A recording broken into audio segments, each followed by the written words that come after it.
السلام عليكم ورحمة الله وبركاته. إنجاز تاريخي لمنتخب المغرب في كأس العالم لكرة القدم الإلكترونية. اكتسح منتخب فرنسا بخماسية مقابل هدف ويتأهل إلى دور الستاشر.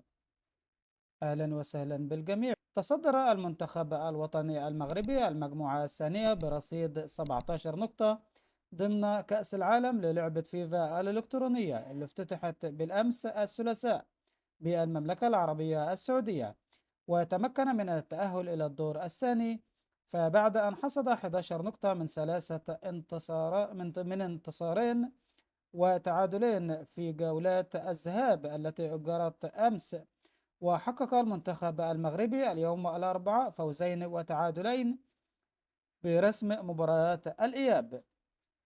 وانتصر المغرب على ماليزيا بثلاثة أهداف المقابل هدف، وحقق ثلاثة تعادلات أمام كل من فنلندا 1-1، وإيطاليا تعادل إيجابي 1-1، والولايات المتحدة الأمريكية التعادل 2-2.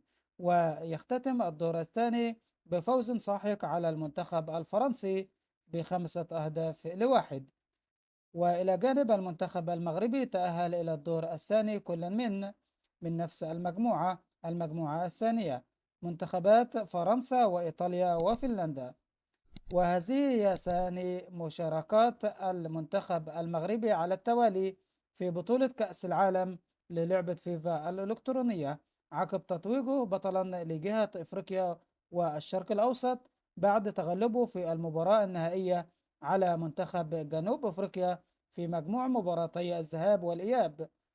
ويشار إلى أن كأس العالم يقام في مدينة الرياض بإشراف من الاتحاد الدولي لكرة القدم فيفا، ويتأهل إلى الدور الثاني أصحاب المراكز الأربعة الأولى عن المجموعات الأربعة التي تتنافس ضمن هذه البطولة العالمية.